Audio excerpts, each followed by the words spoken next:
ओम शांति। ओम शांति।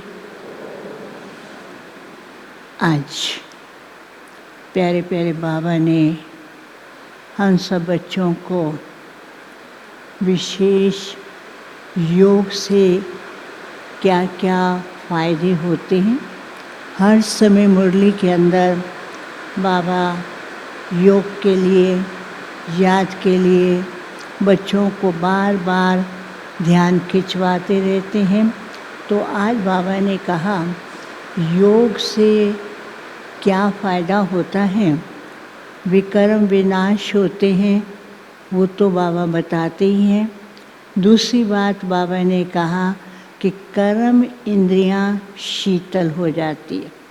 और तीसरी बात बाबा ने कहा कि ज्ञान और योग से आत्मा बहुत चमकीली हो जाती है, क्योंकि अभी आत्मा की जो लाइट है वो बहुत डल हो चुकी है, एकदम डिम हो गई है। बाबा आकर के ज्ञान देते हैं और ज्ञान से आत्मा में फिर लाइट आ जाती है। और दूसरी बात बाबा ने पहले टाइम पर, बाबा के टाइम पर बाबा ने सेवा करने की युक्तियाँ और मुरली के अंदर, जैसे आजकल कोई भाषण करते हैं, कोई प्रोग्राम रखते हैं, कोई ना कोई टॉपिक निकालते हैं, लेकिन टॉपिक कौन सा होना चाहिए ये सब बाबा ने शुरू में सिखाया था। तो आज भी बाबा ने मुरली के अंदर बताया कि मन की शांति कैसे हो सकती है, भिन्न भिन्न टॉपिक्स दिए हैं बाबा। कभी कभी मुरली के अंदर ऐसे, जिसको ना बच्चे में स्कूलों में बच्चों को देते, आपको ये ऐसे लिखना है, ऐसे भी बाबा बताते। तो आज बाबा ने टॉपिक भी बताए हैं। और अभी तो ज्ञान इतना विस्तार हो चुका है, अभी तो मॉडर्न टॉपिक रखते हैं, लेकिन बाबा जो पहले कहते थे कि हर एक आत्मा को अनुभूति हो तो कौन सा टॉपिक रखना है, वो भी बाबा ने बताया है।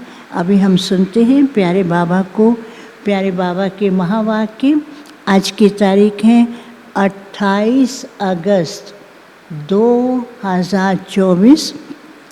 मुरली का मुख्य हेडिंग, मीठे बच्चे तुम जितना बाप को याद करेंगे उतना आत्मा में लाइट आएगी। बाबा बता रहे हैं, तो आज की तारीख है 28 अगस्त 2024। मुरली का मुख्य हेडिंग, मीठे बच्चे तुम जितना बाप को याद करेंगे उतना आत्मा में लाइट आएगी। ज्ञानवान आत्मा चमकीली बन जाती, योग से लाइट आएगी और ज्ञान से इतना उसके अंदर डेकोरेशन हो जाता है, आत्मा चमकीली हो जाती है। ज्ञानवान आत्मा चमकीली बन जाती है। आज का प्रश्न है, माया किन बच्चों को जरा भी तंग नहीं कर सकते? माया किन बच्चों को जरा भी तंग नहीं कर सकती? इसका उत्तर है, जो पक्के योगी हैं, जिन्होंने योग बल से अपनी सर्व कर्म इंद्रियों को शीतल बनाया है। किस किस को माया तंग नहीं करती? बाबा बता रहे हैं, जो पक्के योगी हैं, जिन्होंने योग बल से अपनी सर्व कर्म इंद्रियों को शीतल बनाया है, जो योग में ही रहने की मेहनत करते हैं, उन्हें माया ज़रा भी तंग नहीं कर सकती। जब तुम पक्के योगी बन जाएंगे तब लायक बनेंगे। लायक बनने के लिए प्योरिटी फर्स्ट है। ओम शांति। मीठे मीठे बच्चों को बाप बैठ समझाते हैं, अज्ञान के कारण तुम्हारी आत्मा डल हो गई। ज्ञान नहीं तो आत्मा की लाइट जो है ना वो डल हो गई। अज्ञान के कारण तुम्हारी आत्मा डल हो गई। हीरे में चमक होती है ना, पत्थर में चमक नहीं होती। इसलिए कहा जाता है पत्थर मिसल डल हो गई। हीरा छोटा है, कितना छोटा होता है, इतना छोटा होता है बहुत, और उसमें चमक बहुत होती है। पत्थर तो छोटा भी हो बड़ा भी हो कोई चमक नहीं होता। जब कोई बात कोई नहीं समझता ना, कहते क्या तुम पत्थर बुद्धि हो, कितनी बार तुमको कहा नहीं समझ रहे, क्योंकि वो जैसे पत्थर ऐसा है जो समझता नहीं है। पत्थर में चमक नहीं होती, इसलिए कहा जाता है पत्थर मिसल डल हो गई है। फिर जागती है तो कहा जाता है ये जैसे पारसमणि है।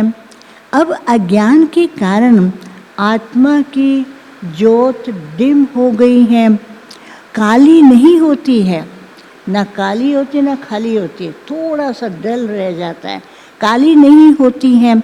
नाम ही रखा हुआ है, आत्मा सबकी एक जैसी होती है। शरीरों की बनावट अनेक प्रकार की होती, कितने भी लोग देखो मिलती जुलती शक्ल भी हो तो भी थोड़ा बहुत अंतर तो रहता है। तो शरीरों की बनावट में थोड़ा अंतर रहता है। शरीरों की बनावट अनेक प्रकार की होती है, आत्मा तो एक ही है। तुम अब समझते हो कि हम आत्मा हैं, बाप के बच्चे हैं। ये सारा ज्ञान था, फिर धीरे धीरे निकल गया। पहले यहाँ सारा ज्ञान मिला, सतयुग में गए प्रारब्ध भोगी, फिर ज्ञान धीरे धीरे कम हो गया। पहले सारा ज्ञान था वह फिर धीरे धीरे निकल गया है। निकलता निकलता आखिर कुछ भी नहीं रहता तो कहेंगे अज्ञान। चाहे एक लाइट रहती है लेकिन फिर भी तो कहना पड़ता है ना अज्ञान, तो फिर कहेंगे अज्ञान। तुम भी अज्ञानी थे, अब ज्ञान के सागर से ज्ञानी बनते जाते हो। ज्ञानी बन भी गए हो और भी ज्ञान सुनते रहते हो तो ज्ञान मिलता जाता है। तो इसलिए बाबा कहते अब ज्ञान के सागर से तुम ज्ञानी बनते जाते हो। आत्मा तो बहुत सूक्ष्म है, इन आँखों से देखने में नहीं आती। अगर देख भी लेंगे तो कुछ समझ नहीं आएगा ना। तो बाबा कहते हैं इन आँखों से देखने में नहीं आती हैं। बाप आकर समझाते हैं, बच्चों को नॉलेजफुल बनाते हैं, तब सुजाग होते हो। बाबा ने समझाया, नॉलेज दिया, नॉलेजफुल बनाया, फिर सुजाग होते हो। घर घर में सोजरा हो जाता है। अभी घर घर में अंधियारा है, अर्थात आत्मा डिम हो गई है। अब बाप कहते हैं मुझे याद करो तो लाइट आ जाएगी, फिर तुम ज्ञानवान बन जाएंगे। बाप किसकी ग्लानि नहीं करते। बाबा कहते अभी ज्ञान नहीं है, बाद में तो आ ही जाएगा। तो बाबा कहते बाप किसकी ग्लानि नहीं करते हैं, ये तो ड्रामा का राज समझाते। कोई भी कहे ना कि आप ये क्यों बोलते हो, ऐसे क्यों बोलते हो, बाबा ने बता दिया। उनको बोलो ये तो ड्रामा क्या है, वो बता रहे हैं, कोई ग्लानि थोड़ी कर रहे हैं, रियलिटी बता रहे हैं। बाप किसकी ग्लानि नहीं करते हैं, ये तो ड्रामा का राज समझाते हैं। बच्चों को कहा है ना, ये तो सब मूढ़मती हो गए हैं। कौन कहते हैं ऐसा शब्द? वैसे दुनिया वाले कहते रहेंगे, लेकिन किसी को कहो तो लड़ पड़ेंगे। लेकिन कौन बता रहे हैं? बाबा बता रहे हैं। बच्चों को समझाया है कि सब मूढ़मती हो गए हैं। ये कौन कहते हैं? बाप कहते हैं बच्चे तुम्हारी कितनी सुंदर बुद्धि बनी थी, वह भी श्रीमत पर। अभी तुम फील करते हो ना, तुम्हें ज्ञान मिला है। ज्ञान को पढ़ाई कहा जाता है। बाप की पढ़ाई से हमारी ज्योत जग गई है। बाबा ने पढ़ाया समझाया तो आत्मा की ज्योत जो है वो जग गई है। बाप की पढ़ाई से हमारी ज्योत जग गई है। इनको ही क्या कहेंगे? सच्ची सच्ची दीपावली कहा जाता है। फिर बाबा याद करा रहे हैं छोटेपन में मिट्टी के दीपक में तेल डाल ज्योति जगाते। पहले ज़माने में क्या था, छोटे छोटे दीपक होते थे, उसमें तेल डालते थे, घी डालते थे, ज्योति जगाते थे। अभी तो ज़माना ऐसा बदल गया, पता नहीं किस किस प्रकार की लाइट है, प्लास्टिक की लाइट है, कैसी कैसी लाइट है, वो भावना भी नहीं रही है।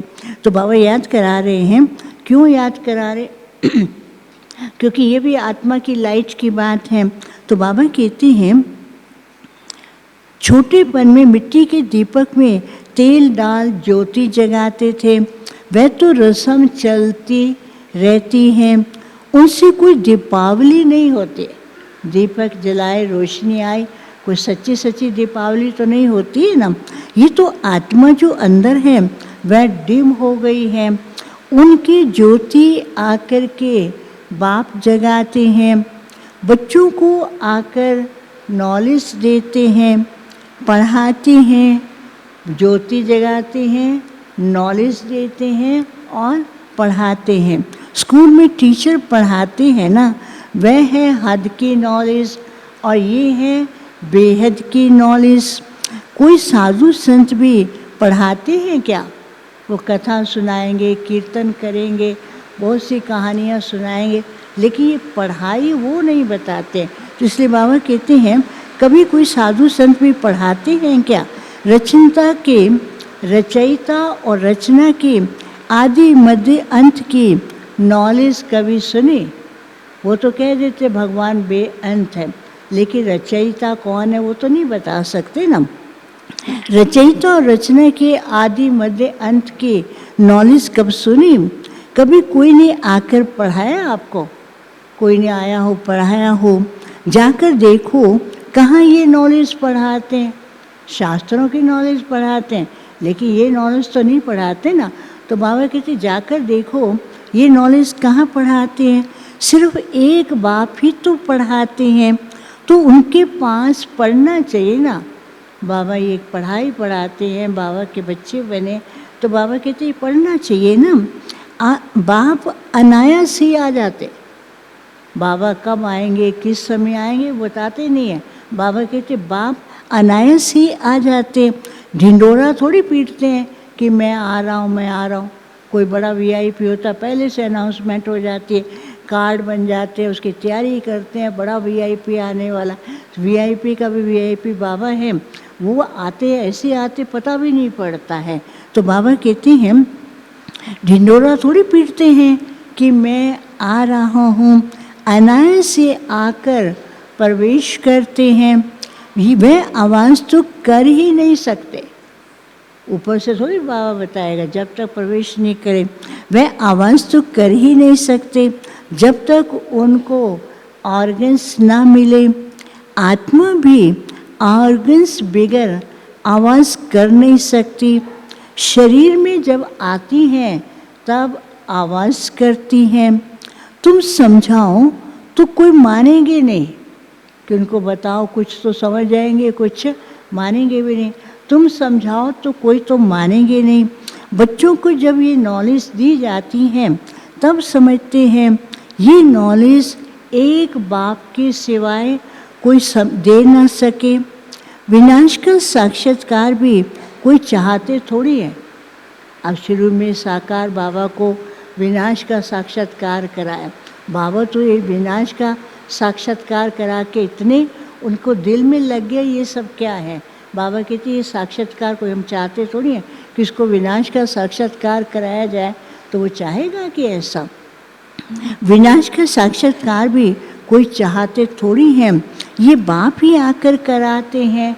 ड्रामा अनुसार पुरानी दुनिया अब खत्म होनी है, नई दुनिया स्थापन हो रही है। तो बाबा बताते विनाश का हुआ, किसी को विनाश का कराओ तो क्या हाल हो जाएगा। नई दुनिया स्थापन हो रही है।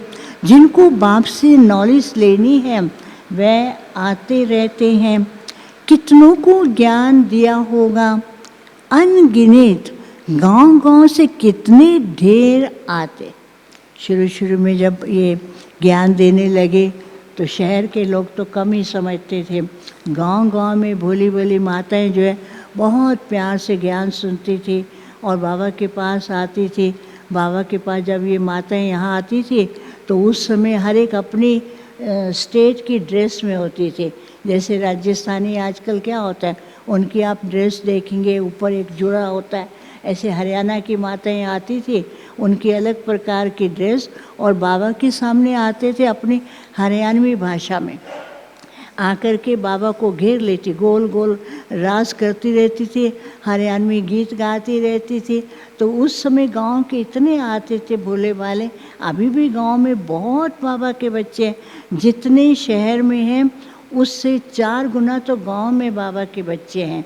तो बाबा बताते हैं गांव गांव से कितने ढेर आते हैं। ये आत्माओं और परमात्मा का मेला एक ही बार लगता है, संगम युग पर ही आते हैं। बाप आकर नई दुनिया स्थापन करते हैं। जिनकी ज्योति जगाते हैं वह फिर जाकर औरों की ज्योति जगाते हैं। अभी तुम सबको वापस जाना है, इसमें बुद्धि से काम लेना होता है। भक्ति मार्ग तो है ही अंधियारा। किस भाव से बाबा कह रहे हैं?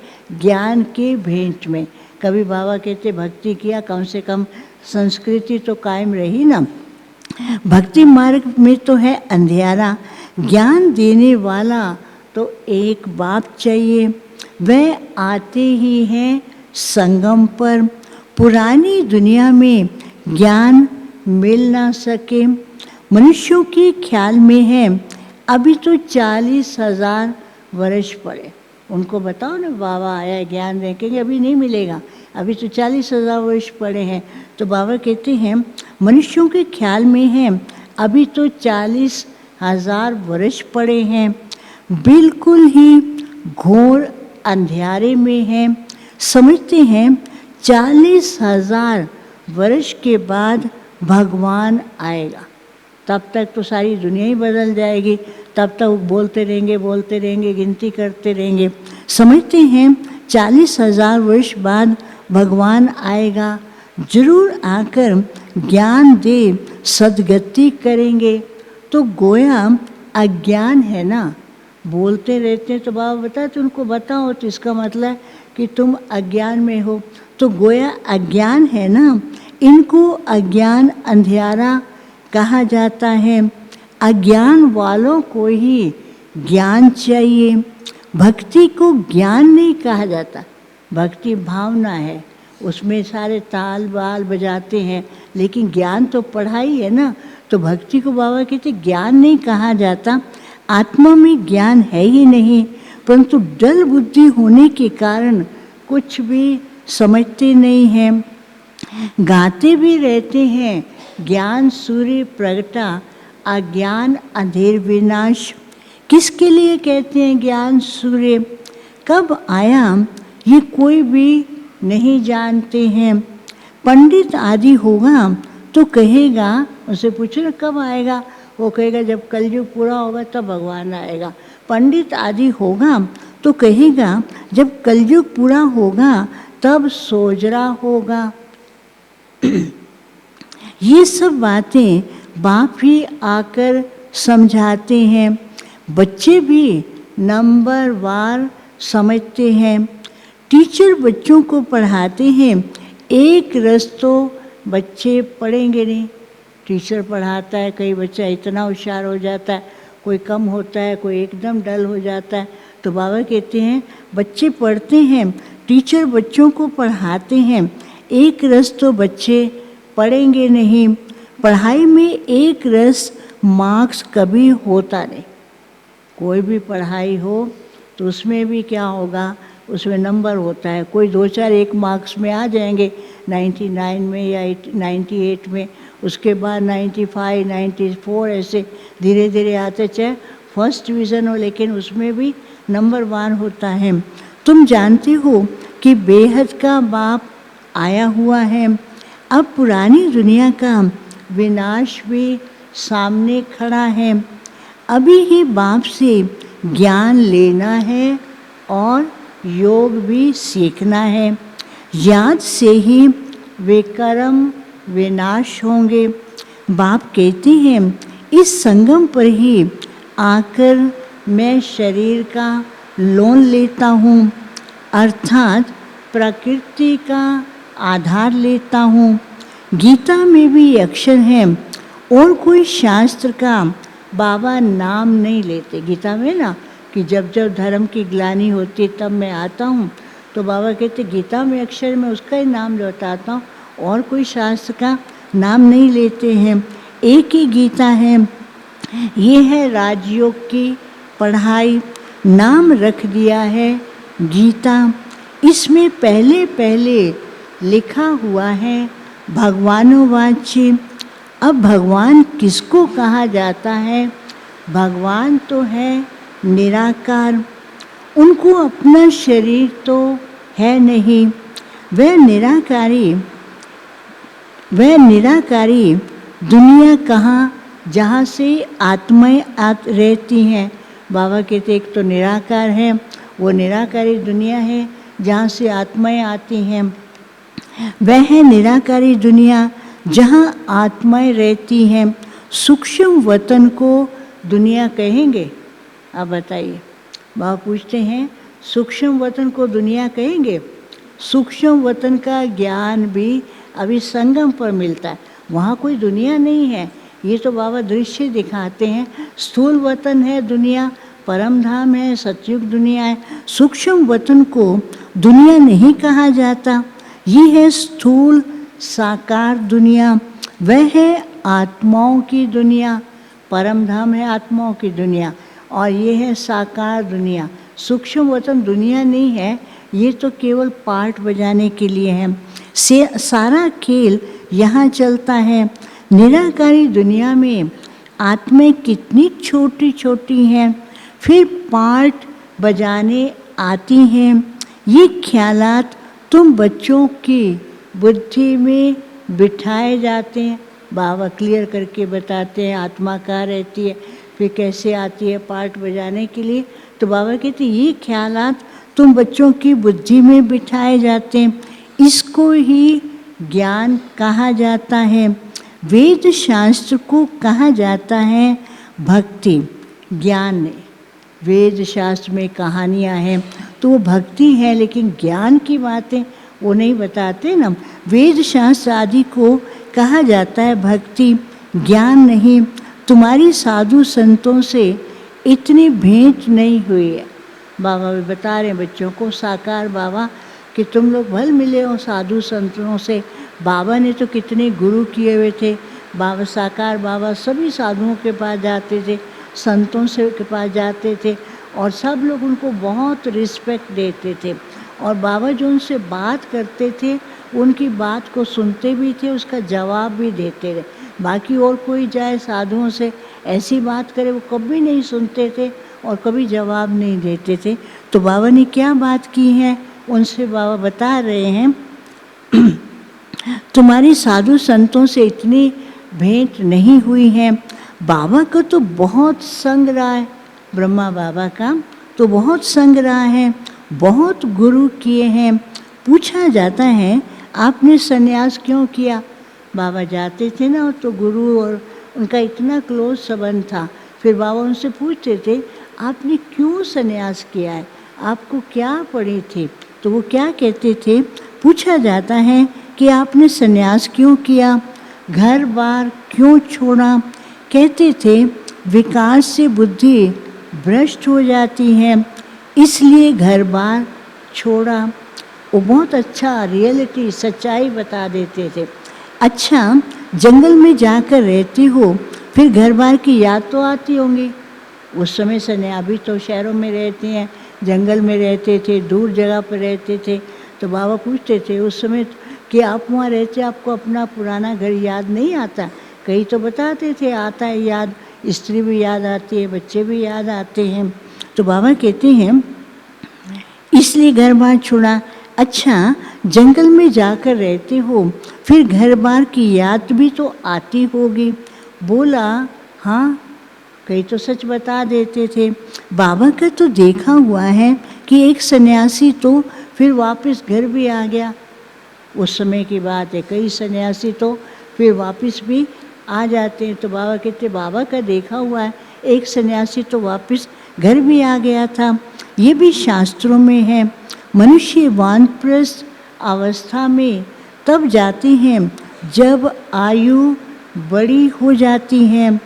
छोटी आयु में तो वानप्रस्थ ले न सके। कुंभ के मेले में बहुत छोटे छोटे नांगे लोग आते हैं, दवाई खिलाते हैं जिससे कर्म इंद्रियां ठंडी पड़ जाती हैं। बाबा कहते तुम्हारा तो है योग बल, योग बल से कर्म इंद्रियों को वश में करना है। योग बल से वश होते होते कर्म इंद्रियां ठंडी हो जाएंगी। कई कहते हैं बाबा माया बहुत तंग करती। बाबा को बताते माया बहुत तंग करती। बाबा कहते तंग नहीं करेगी तो क्या करेगी, माया को छोड़ोगे तो तंग करेगी, तुम्हारी लड़ाई है तब तो तंग करती है।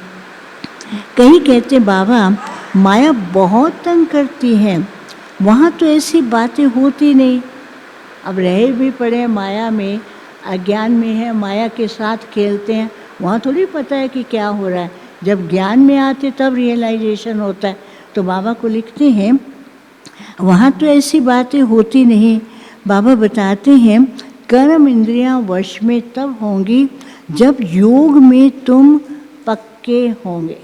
जैसे जैसे पक्के होते जाएंगे वैसे वैसे कर्म इंद्रियां शीतल होती जाएंगी, कर्म इंद्रियां शांत हो जाएंगी। इसमें बड़ी मेहनत किसमें, योग में। जितना योग करेंगे उतना प्राप्ति, उतना कर्म इंद्रियां शांत होंगी। वहाँ ऐसी छी काम होते ही नहीं है। सत्युग में कर्म इंद्रियां शीतल, कोई भी छी काम नहीं होते हैं। वहाँ ऐसे छी काम होते ही नहीं हैं। बाप आए हैं ऐसे स्वर्ग धाम में ले जाने के लिए, तुमको लायक बना रहे हैं। माया तुमको क्या बनाती है, बाबा कभी नहीं कहते। जैसे दुनिया में होता है ना, कोई बच्चे को कहा तुम तो नालायक हो, बाबा ने कभी नहीं कहा। बाबा ने कहा ना लायक, लायक नहीं हो, अभी तुम्हारे अंदर ना ऐड हो गया। तो बाबा कभी भी ऐसे बोलते थे ना लायक। बाबा कहते माया ने क्या बनाया, माया ने तुमको ना लायक बनाया है, क्योंकि लायक थे उसको क्या कर दिया। अर्थात स्वर्ग व जीवन मुक्ति में चलने लायक नहीं है, तो बाप बैठ लायक बनाते हैं। इसके लिए प्योरिटी है फर्स्ट। गाते भी हैं बाबा हम पतित बन पड़े हैं। भक्ति में कितना गायन किया, हम पतित हैं, हम पतितों को पावन बनाओ, हे पतित पावन आओ, पतित पावन पुकारते रहे। तो अब बन गए, फिर बनाने आता है बाबा, फिर सुनते नहीं हैं। गाते भी हैं बाबा हम पतित बन पड़े हैं, हमको आकर पावन बनाओ, पावन माना पवित्र। गायन भी है अमृत छोड़ विष काय को खाए। भक्ति में गायन करते रहते ना कि अमृत को छोड़ करके विष क्यों खाते हैं। जो मायावी लोग हैं उनकी बुद्धि तो फिर ऐसे ही बन जाती है ना। तो बाबा कहते हैं गायन भी है अमृत छोड़ विष काय को खाए। उनका नाम ही है विष, जो आदि मध्य अंत दुख देता है। ये भी ड्रामा में नोंद है, ये सब ड्रामा के अंदर पार्ट है, चलता है। फिर बाबा कहते पवित्र बनना है, ये भी ड्रामा में नोंद है। बाप कितना बार आए हैं, तुम बच्चों से आकर मिले, गिनती कर सकते हैं। हर कल्प में आते हैं, ये कल्प कितनी बार फिर चुका है, अनगिनत बार। तो बाबा कहते हैं बाप कितना बार आए हैं, तुम बच्चों से आकर मिले हैं। तुम्हें कनिष्ठ से उत्तम पुरुष बनाया जाता है। आत्मा पवित्र होती है तो आयु भी बड़ी होती है। हेल्थ, वेल्थ और हैप्पीनेस सब मिल जाता है। ये भी तुम बोर्ड पर लिख सकते हो। बाबा क्या कहते थे, हमेशा लिखो बोर्ड पर। ये भी तुम बोर्ड पर लिख सकते हो, health wealth happiness for 21 generation in 1 second. तो ये शुरू में लिखते भी थे, बोर्ड पर लिखते भी थे और अच्छी तरह से लिखते, बड़े बड़े बोर्ड बना करके ऐसा लिखते थे। बाप से ये वर्षा मिलता है 21 जन्मों के लिए।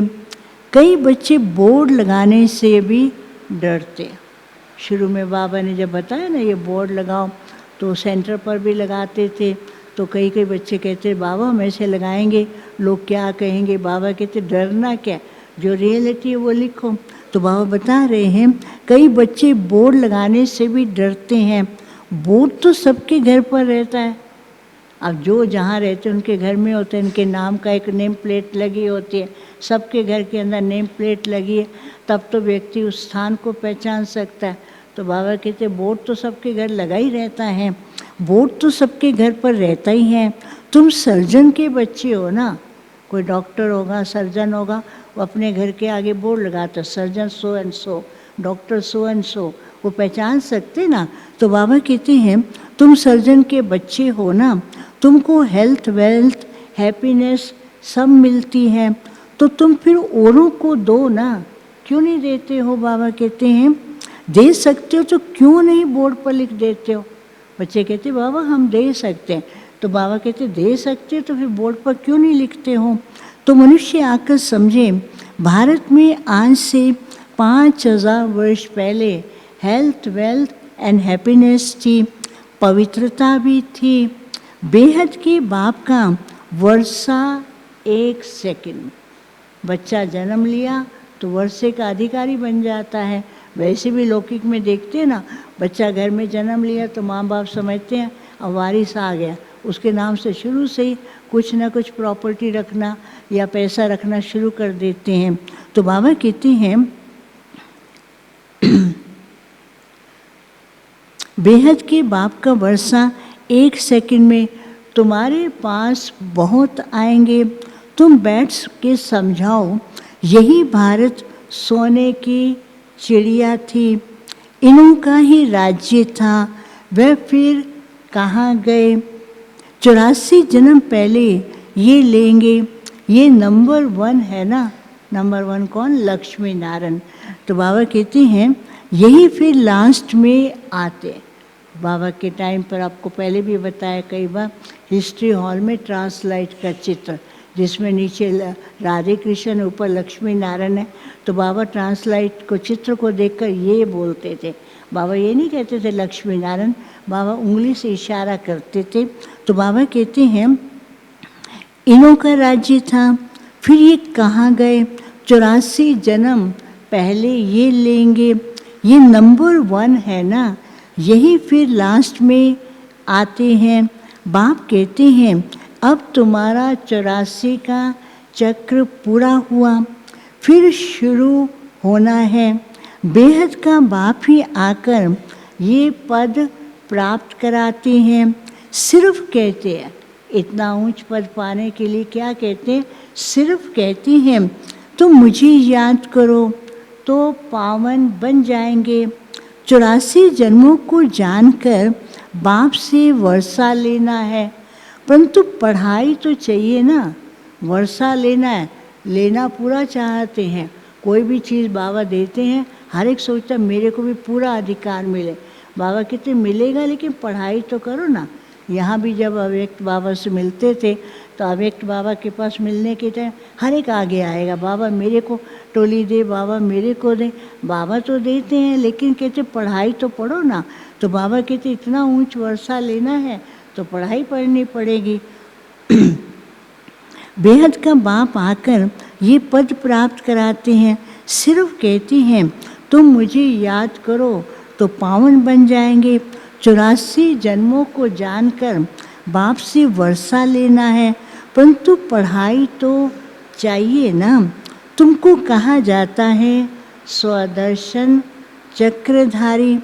नया तो कोई समझ ना सके, नए नए आते ना, ज्ञान की बातें सुनते हैं तो उसमें भी कंफ्यूज हो जाते हैं, कहते पता नहीं ये क्या बताते हैं, क्योंकि उनको ज्ञान नहीं है ना।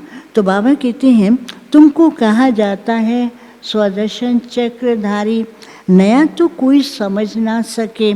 तुम जानते हो स्व आत्मा को कहा जाता है।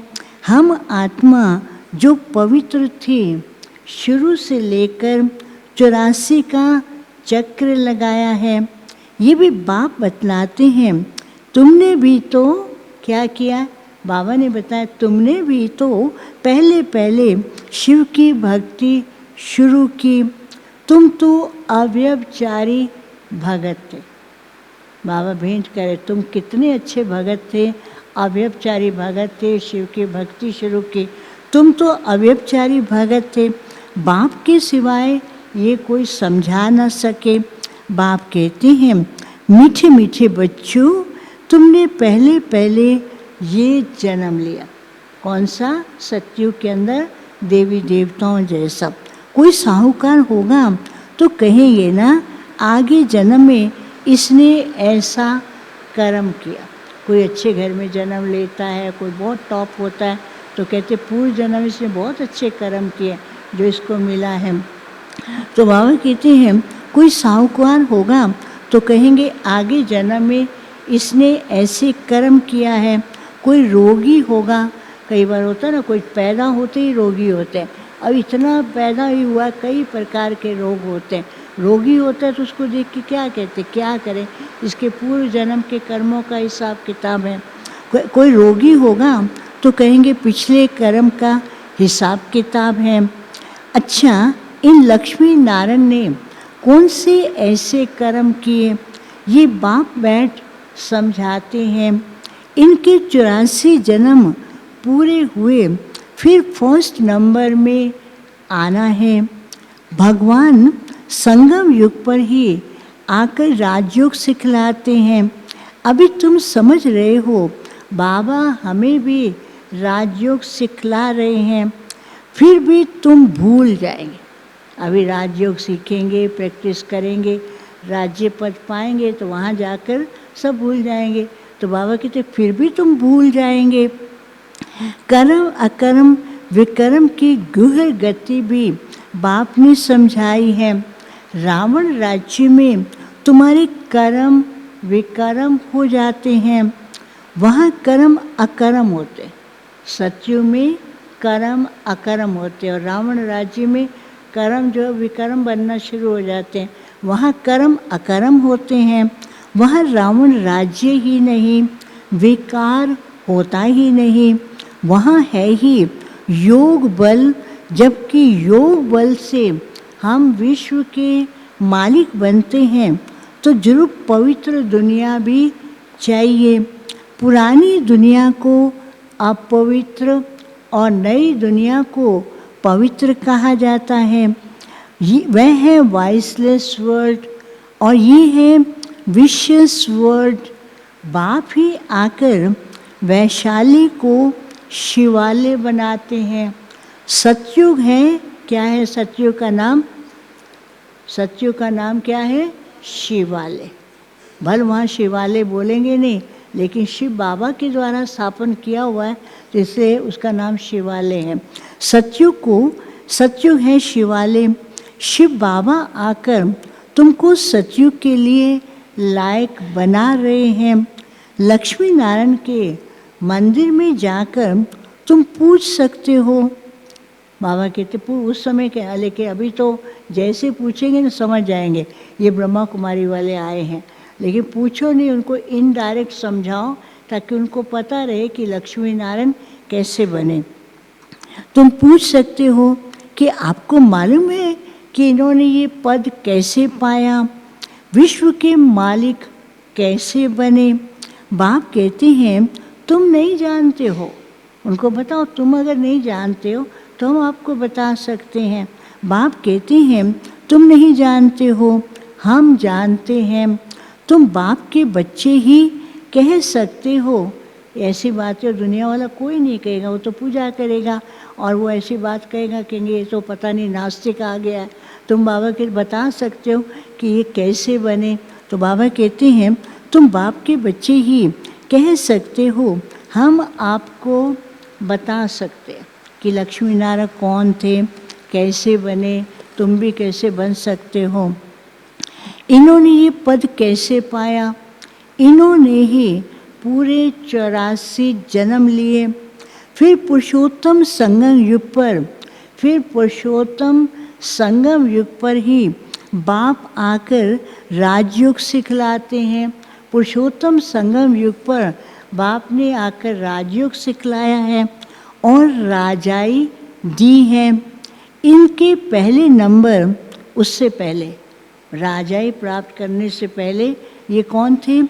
उससे पहले नंबर 1 पतित थे, फिर नंबर 1 पावन बने। सारी राजधानी है ना, तुम्हारे चित्रों में सब क्लियर है। चित्रों में क्लियर दिखा है ना, सीढ़ी के चित्र में कैसे नीचे उतर रहे हैं, नीचे उतरते उतरते एकदम पतित बन गया, फिर कैसे ऊपर चढ़ते। तो बाबा कहते हैं तुम्हारे चित्रों में सब क्लियर है। इन्हों को राजयोग किसने सिखलाया? ऊंचते ऊंच है ही परमात्मा। देवताएं तो सिखला न सके, भगवान ही सिखलाते हैं। जिसको नॉलेजफुल कहा जाता है, फिर उनको और भी क्या कहते हैं? नॉलेजफुल भी है, बाप भी है, टीचर भी है और सतगुरु भी है। बाप, टीचर, सतगुरु भी कहा जाता है। ये सब बातें वही समझ सकते हैं। कौन समझेंगे? ये ज्ञान की बातें कौन समझेंगे बताओ? हम तो समझेंगे, लेकिन बाबा ने कहा जिन्होंने शुरू में शिव की बहुत बहुत भक्ति, आप सब शिव की भक्ति करने वाले बैठे हो ना, तो बाबा कहते हैं ये सब बातें वही समझ सकते हैं जिन्होंने शुरू से शिव की भक्ति की होगी। मंदिर बनाने वालों से तुम पूछो आपने ये मंदिर बनाया है, लेकिन इन्होंने ये पद कैसे पाया? इन्हों का राज्य कब था? फिर तुम पूछो कि वह कहाँ गए। पहले मंदिर बनाने वाले से पूछो कि आप मंदिर बनाते हो, इतना अच्छा मंदिर बनाया, उसकी महिमा करो, बनाते भी अच्छा है, लेकिन इन्होंने पद कैसे पाया? फिर वो कहाँ चले गए? तो बाबा कहते हैं तुम पूछो आपने मंदिर बनाया, इन्होंने ये पद कैसे पाया? इन्हों का राज्य कब था? फिर ये कहाँ गए? अब ये कहाँ पर हैं? तुम 84 की कहानी बताओ तो बहुत खुश हो जाएंगे। चित्र पॉकेट में पड़ा हो, तुम किसको भी समझा सकते हो। बाबा के टाइम पर एक छोटी सी किताब इतनी सी होती थी, जिसमें त्रिमूर्ति, झाड़, गोला, कई प्रकार के 5-6 चित्रों का एक छोटी सी किताब थी, बाबा ने छपवाई थी। और बाबा कहते सब अपनी पॉकेट में रखो, जो भी समझना चाहे इस चित्र से समझाओ। चित्र पॉकेट में पड़ा हो, तुम किसको भी समझा सकते हो। शुरू से जिसने शिव की भक्ति की होगी वह सुनते रहेंगे, खुश होते रहेंगे। बाबा के बच्चों के अनुभव में जैसे बाबा के ज्ञान को सुनने आए, पूरा ज्ञान भी नहीं सुना, पूरी खुशी मिल जाती है। तो उनकी निशानी बहुत भक्ति की है, शिव बाबा की बहुत भक्ति की है। तो बाबा कहते हैं शुरू से जिसने शिव की भक्ति की होगी वह सुनते रहेंगे, खुश होते रहेंगे। तुम समझ जाएंगे ये हमारे कुल का है। बाबा भी बताते हैं अगर जो को नहीं समझता है तो ज़्यादा बहस नहीं करो, ज़्यादा उसको नहीं समझाओ। बाबा के तो उनको छोड़ दो, वो हमारे कुल का ही नहीं है। तो तुम समझ जाएंगे ये हमारे कुल का है। दिन प्रतिदिन बाबा बहुत सहज युक्तियाँ बताते हैं। तुमको अब समझ मिली है कि परम पिता परमात्मा ही सर्व का सद्गति दाता है। 21 जन्मों के लिए सतयुगी बादशाही मिल जाती है। 21 जन्मों का वर्षा इस पढ़ाई से ही मिलता है। टॉपिक्स भी बहुत है। फिर बाबा बच्चों को गाइड करते थे, बहुत टॉपिक है। बाबा से पूछते बाबा क्या समझाएं, किस पे समझाएं। बाबा कहते टॉपिक्स इतने, कोई भी एक टॉपिक ले लो, टॉपिक्स भी बहुत हैं। वैशाल्य और शिवालय किसको कहा जाता है? उस समय भी एक चित्र बनाया था वैशाल्य और शिवालय का। वैशाल्य और शिवालय किसको कहा जाता है? इस टॉपिक पर हम परम पिता परमात्मा की जीवन कहानी बता सकते हैं। ये दूसरा टॉपिक, किस टॉपिक पर हम परम पिता परमात्मा की जीवन कहानी बता सकते हैं। तीसरा टॉपिक है लक्ष्मी नारायण के 84 जन्मों की कहानी, ये भी टॉपिक है। फिर जो और टॉपिक है विश्व में शांति कैसे थी, फिर अशांति कैसी हुई, अब फिर शांति कैसे स्थापन हो रही है, ये भी टॉपिक है। बाबा, बच्चों ने पूछा होगा बाबा कैसे समझाएं तरीका, तो बाबा ने तरीका भी बता दिया, टॉपिक्स भी दे दिया। फिर बाबा कहते ये भी तो टॉपिक है। अच्छा, मीठे मीठे सिक्के लदे बच्चों प्रति माता पिता बाप दादा का याद प्यार और गुड मॉर्निंग, रूहानी बाप की रूहानी बच्चों को नमस्ते। हम रूहानी बच्चों की रूहानी बाप दादा को याद प्यार, गुड मॉर्निंग और नमस्ते। अब सुनेंगे धारणा के लिए मुख्य सार। पहला है, अब उत्तम पुरुष बनने के लिए याद के बल से आत्मा को पवित्र बनाना है। अब उत्तम पुरुष बनने के लिए याद के बल से आत्मा को पवित्र बनाना है। कर्म इंद्रियों से कोई भी विकर्म नहीं करना है। दूसरा, ज्ञानवान बन आत्माओं को सुजाग करने की सेवा करनी है। आत्मा रूपी ज्योति में ज्ञान योग का घृत डालना है। श्रीमत पर बुद्धि को स्वच्छ बनाना है। वरदान, पॉइंट स्वरूप में स्थित हो मन बुद्धि को नेगेटिव के प्रभाव से सेफ रखने वाले विशेष आत्मा भव। पॉइंट स्वरूप की स्थिति में स्थित हो मन बुद्धि को नेगेटिव के प्रभाव से सेफ रखने वाले विशेष आत्मा भव। जैसे कोई सीज़न होती है तो सीज़न से बचने के लिए उसी प्रमाण अटेंशन रखा जाता है। बारिश आएगी तो क्या लाएंगे? तो छाते, रेनकोट आदि का अटेंशन रखेंगे। सर्दी आएगी तो गर्म कपड़े रखेंगे। ऐसे वर्तमान समय मन बुद्धि में नेगेटिव भाव और भावना पैदा करने का विशेष कार्य माया कर रही। माया क्या कर रही है? ऐसे वर्तमान समय मन बुद्धि में नेगेटिव भाव और भावना पैदा करने का विशेष कार्य माया कर रही है। इसलिए विशेष सेफ्टी के साधन अपनाओ। इसका सहज साधन है एक पॉइंट स्वरूप में स्थित होना। आश्चर्य और क्वेश्चन मार्क के बजाय बिंदु लगाना अर्थात विशेष आत्मा बनना। स्लोगन, आज्ञाकारी वह है जो हर संकल्प, बोल और कर्म में जी हजूर करता है। स्लोगन, आज्ञाकारी वह है जो हर संकल्प, बोल और कर्म में जी हजूर करता है। आज का अव्यक्त इशारा सुनेंगे। आज 28 तारीख है। बहुत अच्छा है आज का अव्यक्त इशारा। बाबा कहते हैं अभी माया में कोई दम नहीं, बिल्कुल कमज़ोर हो चुके हैं। अभी माया में कोई दम नहीं, माया मरी पड़ी है, कमज़ोर तो छोड़ो, बिल्कुल मरी पड़ी है, माया मरी पड़ी है, सिर्फ थोड़ा सा रहा हुआ सांस चल रहा है। अब अंतिम श्वास पर सिर्फ निमित्त मात्र विजयी बनना। अब वो तो मरी पड़ी है, अंत में है। बाबा कहते हैं ऐसे क्या करना है बच्चों को, विजयी बनना है। सिर्फ थोड़ा सा रहा हुआ है, शुरू से पढ़ते, अभी माया में कोई दम नहीं है, माया मरी पड़ी है, सिर्फ थोड़ा सा रहा हुआ श्वास चल रहा है।